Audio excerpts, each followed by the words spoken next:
welcome to Medical Dialogues. We have with us today Dr. Sumita Shankar, who is a professor and head of the Department of Plastic Surgery at Guntur Government Hospital. She has served as Director of Research and Development at YSRUHS. Currently, she is the Chairman and Managing Director of Amaze MedSpa in Andhra Pradesh, India. Dr. Shankar's research includes cadaver studies on perforators for neurocutaneous flaps, circumferential negative pressure therapy for lymphedema in familial patients, and developing medical devices for minimally invasive flap transactions. She has published in 10 national and 5 international journals with an H index of 6 and 2 authored books and chapters. So welcome to Medical Dialogues, ma'am, Research Summit, and it's a pleasure to be having you here with us today. Thank you very much, and I congratulate Medical Dialogue for this event and taking initiative to come to this level for highlighting the research aspect in medical areas.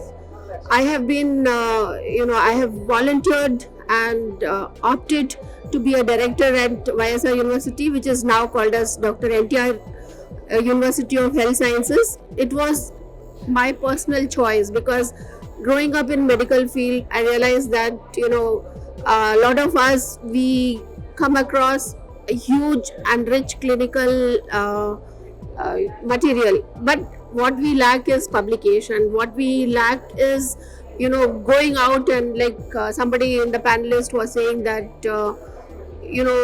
just now I heard that they were saying that we have so much material, and still the publication comes from only the 10% of people with only 10% of population. So there is a lot for us to indulge in and go out there and publish. From my only small way, I have had dreams, and then I wanted to be a researcher. And my bosses also was had questioned that why even though we each, somebody is saying they have 800 publications, somebody is saying they have 200 publications, but why nobody receives Nobel Prize, why nobody receives that commendation? And so we need to improve on the quality of research. So even if my research is right now I have more than 20 publications, but you see the quality. I already have a patent, applied for a patent on one of the devices. That's why my area of interest is into medical devices and telemedicine and AI, machine learning, incorporating into our field. That is the next buzzword we should look for, because COVID taught us telemedicine, importance of telemedicine, and I've been just looking and seeing that even the government and the state colleges and our central institutes are also trying to incorporate online consultations, and even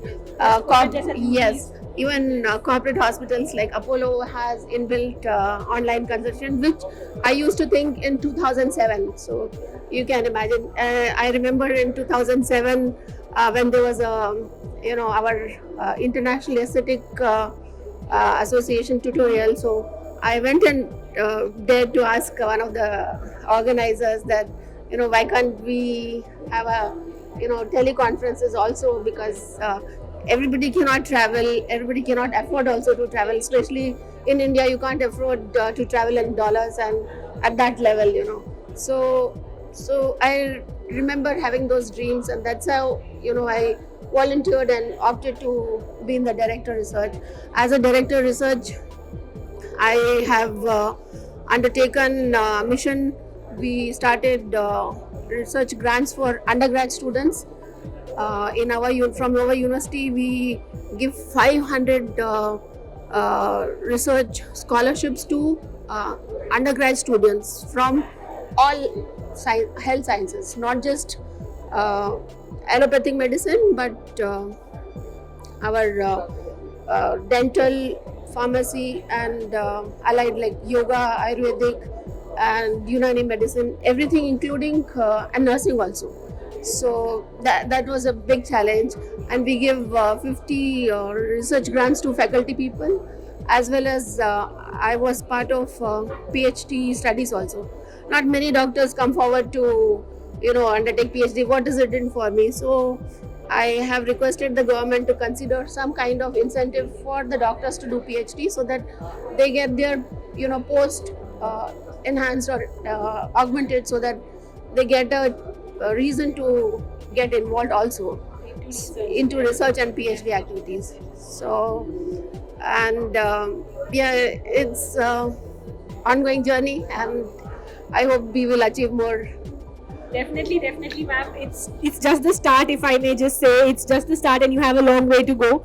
So, any heartiest congratulations, firstly, for being a recipient, and also if you could just tell our viewers about how do you feel being recognized. Basically, Medical Dialogues aims to highlight such research and young budding researchers as yourself. We would definitely want to know your side of story as well. So, if you could just tell out how do you feel being a recipient award. I think I really congratulate Medical Dialogue, and my heartfelt thanks for choosing me. It just came out of blue.